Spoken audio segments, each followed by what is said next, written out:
Homebrewers, welcome! Hope you're having a fantastic one.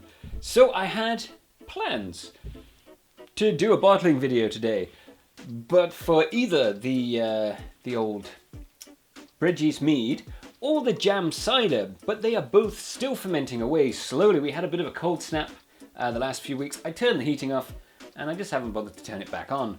Upstairs is just, I should really move them upstairs. Anyway, so we're doing this instead, which I am also looking forward to. So this is Blaand. This is the experimental version that we made. It's a small batch. Kind of, I wasn't entirely sure if it was gonna work. So if you haven't seen the part 1 video or want to see any of those videos, I will put the links in the description below so, well, you can see them. So we're not gonna stand on ceremony or anything like that. We are gonna finish this experiment. So we're not gonna bottle this. We're going to drink it, but first we need to see what alcohol it is. So I got my old hydrometer. It has been sterilized just like my worktop, just because old habits. I didn't need to, but I did. So let's pop this in and let's see what we've got. So I took a measurement. I took 2 measurements. The first one was just the weigh on its own, and that was 1.030 just as it started. So let's see what we got. Then the second reading was 1.060. So let's see. So I'm just going to squeeze this a little bit. Oh yes, only the finest tricks. Looking good. So we've actually, it's actually fermented very slightly lower than it started off with. So it's right around the 1.024. Oh, go on then, let's take it out. So 1.024. So it has fermented the initial whey very, very slightly. I mean, that's not by much. I mean, let's be fair. So what is that? 4.7%-ish? Somewhere around that. That's respectable. How does it smell? Doesn't really have much of a smell. It has been cold crashed, so I guess no need to stand on ceremony. Let's just pour some of this off. So if we were doing this normally, we would bottle this up and rack it off, but we're not doing that. Actually, that worked really well. All these curds have fallen to the bottom. Normally would have racked them off, but experimental. So the colour is actually quite nice, you know, considering it is whey. Looks a bit like lemonade. But how does it taste? It doesn't smell kind of cheesy. Ooh, that is pleasant. That's actually really good. I was really worried about how this is going to taste. Ooh, let's have another bit. It is cold, so have to sample it thoroughly. So it's not fizzy at all. So we've got a good fermentation.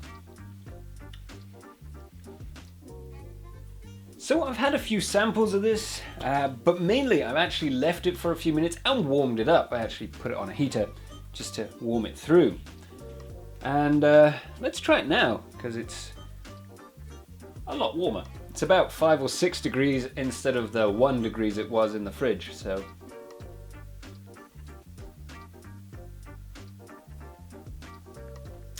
That makes a lot of difference. Before it just sort of tasted like water with an aftertaste of sort of a mild, fruity, indescript type of thing. Now it kind of tastes like berries. Like indescript berries, but definitely berry esters in there. I'm really impressed. It's not bad considering we made this from a bit of yogurt. That's not bad. So the experiment has been a kind of success. I mean, there's still all of this stuff. I didn't like that. But that's why I made a small experimental batch just in case it didn't work or whatsoever and failed completely. So the proof of concept, it does work. You can do a natural blend using, well, basically bacteria to do all the work for you. It does need a bit of work onto it though, Because, well, we got the esters there, so if we swap out the yeast for something that is going to be more floral, I think that would probably help quite a lot. Changing the honey as well. Definitely got to change the honey, because I think the honey does impart its own sort of flavour, even though you can't really taste it now. And I'm wondering what it would be like carbonated. I bet it'd be pretty good. I'm wondering. But I do have a few other ideas for this, to do a full-scale batch, like a 1-gallon batch. I mean, let's not go too crazy now. But I would say that was a success. I mean, it did take a lot longer than just using lemon juice, but we did it. Naturally produced blaand. It just gets better. The more you drink it, the better it tastes. Considering this is bone dry.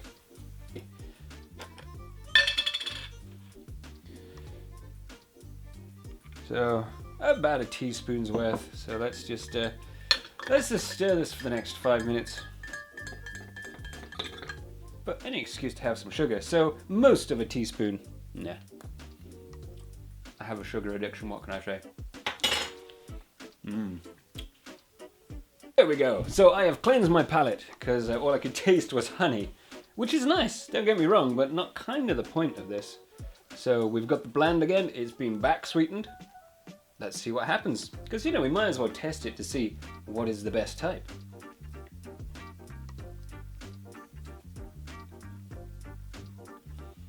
That's pretty good. I do like the sweetness in it. Now it tastes fruity with honey edges. And it still has a sort of berry-like taste. Kind of, almost sort of like a blackberry crossed with a raspberry, I guess. Interesting. Considering what went in was neither a blackberry or a raspberry. It's nice. I will give that. We'll give it that. Definitely like it a little bit sweet. I think that's my preferred way of drinking this type of blaand.